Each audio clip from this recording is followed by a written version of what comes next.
Hi hello viewers, welcome to అభిజ్ఞా media. ఈరోజు మనం మహిళా సమన్వయ సమితి అధ్యక్షురాలు, మాజీ సర్పంచ్, మహిళలకు ఏ కష్టం వచ్చినా సరే ముందు నేనున్నానంటూ ముందు నిలబడేటువంటి వ్యక్తి శ్రీమతి చిలువేరు రజనీ భారతి గారు ఈరోజు మనతో ఉన్నారు. నమస్తే మేడం. నమస్తే అండి. మీరు మీ యొక్క రాజకీయ ప్రస్థానం గురించి ముందుగా సర్పంచ్ స్థాయి నుంచి మొదలు పెట్టుకొని అంచెంచెలుగా ఎదుగుతూ ఈరోజు ఒక ప్రధాన నర్సంపేటలో ఒక మహిళా నాయకురాలు అంటే కనిపిస్తే మీరే ఉన్నారు. సో మీరు ఈ స్థాయికి రావడానికి అసలు ముందుగా మీరు రాజకీయాల్లోకి మీకు ఆ ఇంట్రెస్ట్ ఎలా వచ్చింది, అసలు మీ యొక్క రాజకీయ ప్రస్థానం గురించి ఒక రెండు మాటలు. ముందుగా అభిజ్ఞా ప్రేక్షకులకి, ఛానల్ ప్రేక్షకులకి నమస్కారాలు తెలియజేసుకుంటున్నాను. టెక్నీషియన్స్కి అందరికీ పేరు పేరున నమస్కారాలు తెలియజేసుకుంటున్నాను. నా పేరు చిలువేరు రజనీ భారతి. నేను నర్సంపేట 2005 వరకు సర్పంచ్గా చేశాను. గతంలో అంటే నా తల్లిగారి ఊరు ఇక్కడే, మా అత్తగారి ఊరు ఇక్కడే, అంత ఫ్యామిలీ అంతా ఇక్కడే ఉంటారు. తర్వాత నా భర్త చిలువేరు రమేష్ గారు, వారు కూడా రాజకీయ ప్రస్థానంలో ఉండేవారు.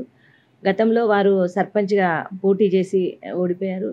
అంతకుముందు మా బావగారు సర్పంచ్గా పోటీ చేసి ఓడిపోయారు. తర్వాత మళ్ళీ థర్డ్ టైం నేను సర్పంచ్గా పోటీలో ఉండి గెలుపొందాను. అంటే మా కుటుంబ నేపథ్యం అన్నది రాజకీయ ప్రస్థానం ఉన్నది. మా అత్తగారి తరపు కుటుంబంలో కూడా రాజకీయ నేపథ్యం ఉన్నది. చెప్పాలంటే మా తల్లిగారు పెండం వారు, మా పెద్దనాన్నగారు పెండం కట్టయ్య గారు. వారు రాజకీయం నర్సంపేటలో తెలియని వాళ్ళు అంటూ ఎవరు లేరు. పెండం కట్టయ్య గారు మా పెద్దనాన్న. మా నాన్నగారి పేరు పెండం మల్లయ్య గారు. మా నాన్నగారు కూడా రాజకీయ ప్రస్థానంలో ఉండేవారు. మా హస్బెండ్ కూడా, మా మామగారు ఇట్లా, మా పాలోళ్ళు ఇట్లా, మా చుట్టాలు బంధువులలో కూడా కొంత రాజకీయ నేపథ్యం ఉన్నది. అందులో పుట్టి పెరిగింది అదే రాజకీయ కుటుంబం నుంచి కాబట్టి ఆ నేపథ్యం నాకు అలవడింది కావచ్చు. దాని మూలంగానే నేను సోషల్ యాక్టివిటీస్లు బాగా చేసేదాన్ని. మహిళా చైతన్యాన్ని బాగా ఇంప్రూవ్ చేసేదాన్ని. మహిళలకు ఏదైనా ఆపద వచ్చినా నేను ముందున్నా అని నడిచేదాన్ని. 1993లో నేను అరంగేట్రం చేసిన అనుకోవాలి. అంటే ప్రజాసేవలో అరంగేట్రం చేసిన. డ్వాక్రా గ్రూపులను బలోపేతం చేయడం, డ్వాక్రా గ్రూపులను పెట్టడం, బడుగు బలహీన మహిళలకి చేయూతనిస్తూ వాళ్ళకి కుట్టు మిషన్లు తీసుకొని అప్పుడు కుట్టు శిక్షణ కేంద్రాలను పెట్టి మేము ఫస్ట్ ఝాన్సీ మహిళా మండలి అని ఒకటి 1990లో పెట్టాం. ఆ మహిళా మండలి ద్వారా సోషల్ యాక్టివిటీస్లన్నీ బాగా చేశాము. ఆ నేపథ్యంతో ముందుకు నడిచిన. తర్వాత 98లో ఒకటి సమన్వయ సమితి, మహిళా సమన్వయ సమితి అని నర్సంపేటలో 16 మహిళా సంఘాలు ఉండేది. ఆ సంఘాలన్నీ కలిపి అప్పుడు వినియోగదారుల ఫోరం ఆధ్వర్యంలోనే సంఘాలను పెట్టిన మహిళా సంఘాలు. ఇప్పుడు డ్వాక్రా గ్రూపులు ఇట్లా అప్పుడు లేవు. ఈ మహిళా సంఘాలను కలిపి ఒక మహిళా సమన్వయ సమితి అని ఒకటి ఫామ్ చేసినాము. ఆ మహిళా సమన్వయ సమితిని అధ్యక్షురాలుగా గతంలో 2-3 ఉండి దాన్ని బలోపేతం చేయలేదు సంఘాన్ని. అంటే మీరు చెప్తున్నటువంటి ఈ మహిళా సంఘాలకు సంబంధించినటువంటి కార్యక్రమాలు నడుస్తున్నప్పటికీ మీరు పొలిటికల్గా ఎంట్రీ ఇచ్చి ఉన్నారా? అంటే ఏదైనా ఒక పార్టీ నుంచి ప్రాతినిధ్యం వహిస్తున్నారా, లేకపోతే ఇండివిజువల్గానే ఒక మహిళా నాయకులుగా ఉంటున్నారా మీరు? అప్పుడు సమన్వయ సమితి ఇండివిజువల్గానే. అంటే అందులో ఏముంటుందంటే సమన్వయ సమితిలో ఆల్ పార్టీ నాయకురాళ్ళు, ఆల్ పార్టీ మహిళలు ఉంటారు అన్నట్టు. అన్ని పార్టీలు ఇప్పటికి కూడా ఆ సమన్వయ సమితిలో అన్ని రాజకీయ పార్టీల మహిళలు అందులో ఉంటారు. పొలిటికల్ ఇష్యూ వచ్చేసరికి, రాజకీయాలు వచ్చేసరికి, ఎలక్షన్స్ వచ్చేసరికి ఎవరి వాళ్ళం డివైడ్ అయిపోతాం. తర్వాత మళ్ళీ ఎలక్షన్ల తర్వాత మళ్ళీ అంతా ఒక కూటమిలాగా వస్తాం అన్నట్టు. అది మొదటి నుంచి ఉన్నది అన్నట్టు. 93 నుంచి ఆ సంఘాలను మేము నడుపుకుంటూ వస్తున్నాం. ఓకే, మీరు మొదటగా సర్పంచ్గా ఎన్నికైనప్పుడు అది ఏ సంవత్సరం? అప్పుడు మీరు ఏ పార్టీ నుంచి పోటీ చేశారు? అప్పుడు 2000లో ఎన్నికలు జరిగినాయి. అప్పుడు టీడీపీ నుంచి పోటీ చేశాను. చేసి అప్పుడు హైయెస్ట్ స్కోర్ అంటే నర్సంపేటలో చరిత్ర ఉండేది. ఇది కాంగ్రెస్ గడ్డ. ఇది అప్పుడు కమ్యూనిస్ట్ పార్టీ ఎమ్మెల్యే ఉండేది. కమ్యూనిస్ట్ పార్టీ ఎమ్మెల్యే ఉన్నా కూడా నర్సంపేట గడ్డలో సర్పంచ్ అనేది కాంగ్రెస్ ఉండేది. ఇక్కడ ఇది గడ్డ అంతే, ఇక అది పేరు పోయింది. ఆ నేపథ్యం, ఆ టైంలో ఆ పరిస్థితులలో టీడీపీ ఎమ్మెల్యేగా అప్పుడు రేవూరి ప్రకాష్ రెడ్డి గారు ఉన్నారు. అప్పుడు నేను ఇక్కడ ఎమ్మెల్యే గారి ప్రోత్సాహంతో నేను సర్పంచ్గా పోటీ చేసిన. ఇప్పుడు 16 వార్డు మెంబర్లు టోటల్ టీడీపీ నుంచే వచ్చినాయి అన్నట్టు. అప్పుడు 20 వార్డులకి 16 టీడీపీ వార్డు మెంబర్లు, నేను సర్పంచ్. టోటల్ టౌన్ మొత్తం నాకు ఓటింగ్ అన్నట్టు అప్పుడు. ఓకే, అంటే మీరు అప్పుడు రేవూరి ప్రకాష్ రెడ్డి గారు టీడీపీలో ఉన్నారు, మీరు కూడా టీడీపీ నుంచే పోటీ చేసి గెలుపొందారు. మళ్ళీ తర్వాత మీరు కాంగ్రెస్లోకి వెళ్ళడం జరిగింది. అది ఎందుకు, అంటే ఏం జరిగిందండి మళ్ళీ మీరు కాంగ్రెస్లోకి ఎందుకు వెళ్ళాల్సి వచ్చింది? అంటే అది రాజకీయ పరిణామాలు. మున్సిపల్ అప్పుడు గ్రామ పంచాయతీలో పాలకవర్గంతో విభేదాలు, కొంత కాంట్రవర్షను, కొంత మనస్పర్ధలు అది అంతా జరిగి అభివృద్ధికి కొంత ఇది అయ్యేసరికి అప్పుడు నేను కాంగ్రెస్ పార్టీలోకి రావడం జరిగింది. మనస్పర్ధలు అంటే ఇట్లా అంటే పర్సనల్గా ఇబ్బందులా లేకపోతే ఓన్లీ పరిపాలనకు సంబంధించి పరిపాలనా విభాగంలోనే మనస్పర్ధలు ఇక కమిటీ తోటి ఇది. ఎవరండి అప్పుడు ఉన్నటువంటి నాయకులు ఎవరితో మీకు మెయిన్గా మనస్పర్ధలు? ఇప్పుడు పేర్లు ఎందుకు అప్పుడు ఓకే అండి. మరి అలా మీరు కాంగ్రెస్ పార్టీలో ఉన్న మీరు లాస్ట్ టర్మ్ అంటే ఇప్పుడు మొన్నటి 2018 కాకుండా 2014లో నందిమాధవరెడ్డి గారు ఇండిపెండెంట్గా గెలిచిన క్రమంలో కూడా ఆయన తర్వాత మళ్ళీ కాంగ్రెస్లో ఉన్నప్పుడు మీరు కాంగ్రెస్ పార్టీతోనే పనిచేశారు, మాధవరెడ్డి గారితోనే ఉన్నారు. అప్పుడు కూడా ఒక మహిళా నాయకురాలుగానే ఎదిగారు. మళ్ళీ తర్వాత మీరు బీజేపీ పార్టీలోకి వెళ్ళాల్సిన సందర్భం వచ్చింది రేవూరి ప్రకాష్ రెడ్డి గారి ద్వారా.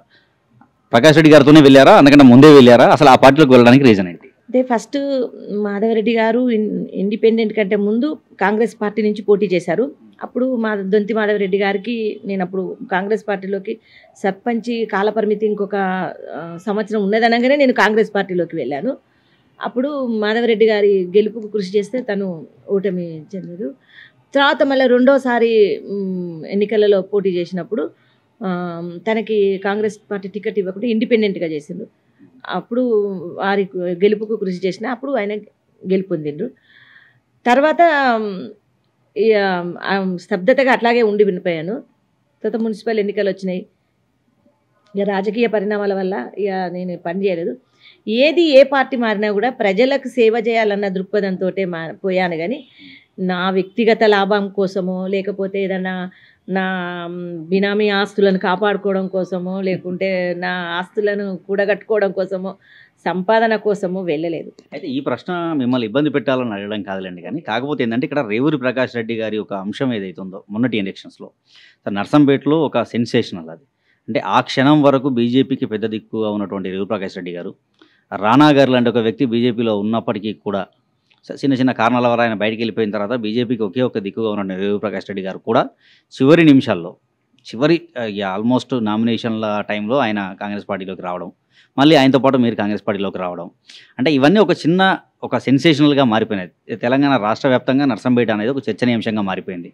అంటే ఇంతటి సెన్సేషనల్ సిచ్యువేషన్స్ ఇక్కడ జరగడానికి కారణం అసలు ఏమై ఉంటుంది అంటారు? అసలు ముందు మీకు ఇంకా విషయం చెప్పాలి. నేను బీజేపీ కంటే ముందు నేను ఉన్నది ఉన్నట్టుగా ఫ్రాంక్గా చెప్తాను. నేను టీఆర్ఎస్కి వెళ్ళాను. టీఆర్ఎస్కి వెళ్ళేటప్పుడు అప్పుడు మన కాంగ్రెస్ నుంచి మళ్ళీ సుదర్శన్ రెడ్డి గారు ఆయన గెలుపు కోసం తప్పకుండా రావాలని తను ఆహ్వానించాడు. వాళ్ళ టీఆర్ఎస్కి పోయినాక ఆయనని ఎమ్మెల్యేగా గెలిపించిన. ఆయన ఎమ్మెల్యే గెలుపులో కూడా నా భాగస్వామ్యం ఉంటుంది. తర్వాత మళ్ళా మున్సిపల్ ఎన్నికలు అయిపోయిన కాడి నుంచి మళ్ళీ ఇప్పుడు ప్రకాష్ రెడ్డి గారు అప్పుడు మన నర్సంపేట నుంచి పోయి వరంగల్ నుంచి పోటీ చేసిండ్రు. తను అప్పుడు అక్కడ పోటీ చేసిన క్రమంలో ఇక్కడ కొంత క్యాడర్ అన్నది టీడీపీ క్యాడర్ అనేది డిస్టర్బ్ అయింది. తర్వాత మళ్ళా ప్రత్యేక తెలంగాణ వచ్చింది. తను నిలబడ్డప్పుడు కూడా ప్రత్యేక తెలంగాణ వేవ్ మీద తను మళ్ళీ ఒకసారి ఓడిపోయారు. తను పోయిన తర్వాత తను మళ్ళీ బీజేపీకి వచ్చిండు. బీజేపీకి వచ్చినాక ప్రకాష్ రెడ్డి గారు పాత టీడీపీ క్యాడర్ అన్నంత ఒక తాటి మీదకి తెద్దామన్న ఉద్దేశంతో అందరినీ కలుసుకొని తన గెలుపుకి సహకరించమని అడిగిండ్రు. అంటే ఇక్కడ ఒక చిన్న విషయం ఏంటంటే రేవూరి ప్రకాష్ రెడ్డి గారు పాత క్యాడర్ని ఒక తాటి మీదకి తీసుకురావాలనే ఉద్దేశంతో పిలవడం వల్లనే మీరు బీజేపీకి వెళ్ళారా, లేకపోతే మీరు అన్నట్టుగా పెద్ది సుదర్శన్ రెడ్డి గారి గెలుపుకు మీరు కృషి చేసిన తర్వాత మున్సిపల్ ఎలక్షన్స్ క్రమంలో కావచ్చు, ఆ తర్వాత కావచ్చు, మీకు కొంత ప్రాధాన్యతను తగ్గించారని, దాన్ని కొంచెం మీరు బాధపడ్డారని, ఆ తరుణంలోనే ప్రకాష్ రెడ్డి గారు పిలవడం వల్ల మీరు అటు వెళ్ళిపోయారనేది ఒక వార్త వినిపిస్తుంది. దాన్ని ఏమంటారు?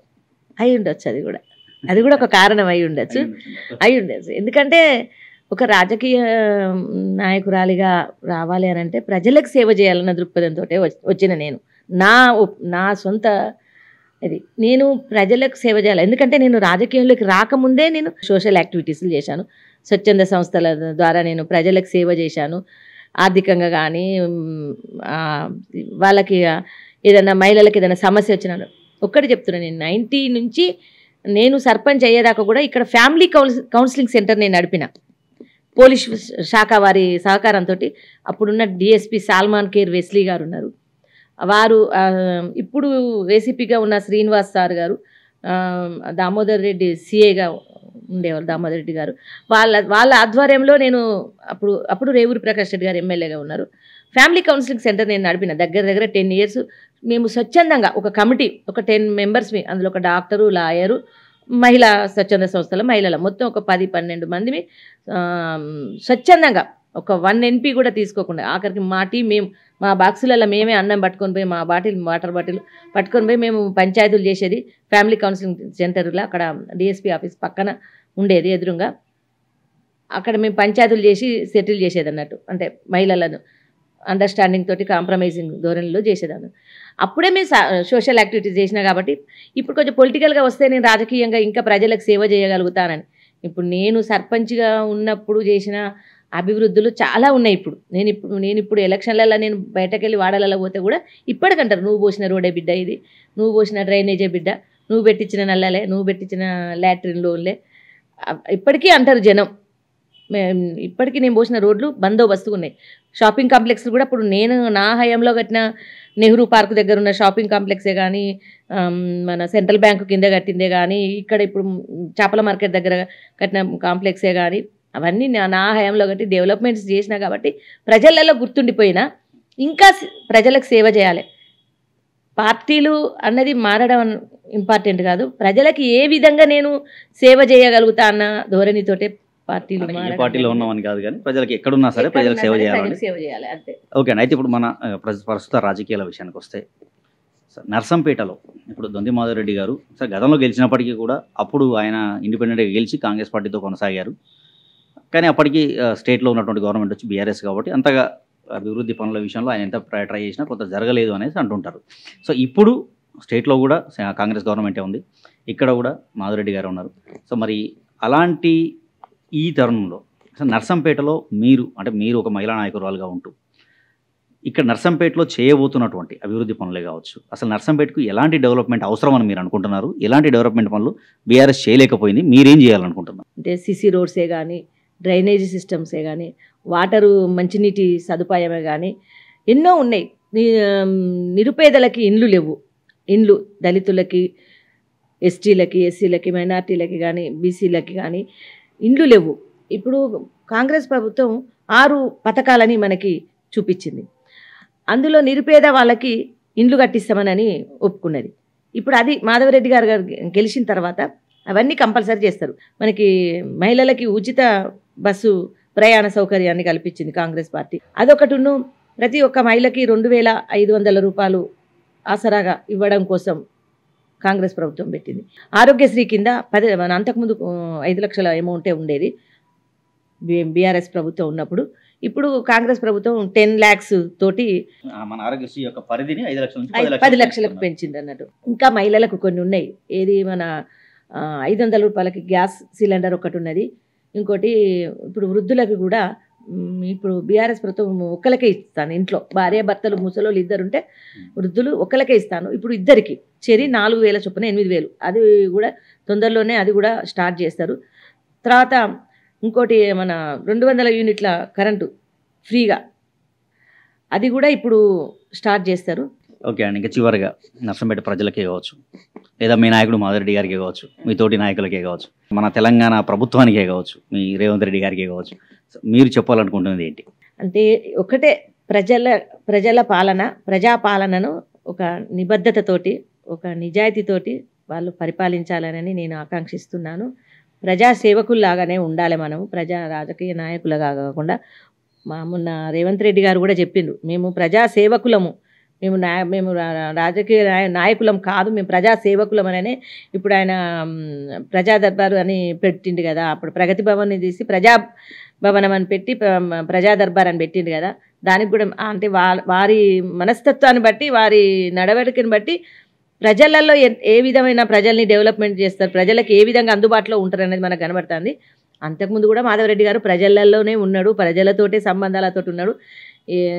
ఎమ్మెల్యేగా లేకున్నా కూడా కార్యకర్తలను కాపాడుకున్నాడు, రాజకీయ పార్టీని బలోపేతం చేసుకున్నాడు, ఇక్కడ నియోజకవర్గ ప్రజల కష్ట సుఖాలు తెలుసుకున్నారు, వాళ్ళకి అండదండగా ఉన్నాడు. ఎప్పుడు ఏ ఆపద వచ్చినా వచ్చి నేనున్నాను అని ఉన్నాడు. కాబట్టి ఇప్పుడు ఇంకా ఎమ్మెల్యేగా తను దొంతి మాధవరెడ్డి గారు ఇంకా బాగా చేస్తారని మేము ఆకాంక్షిస్తున్నాం.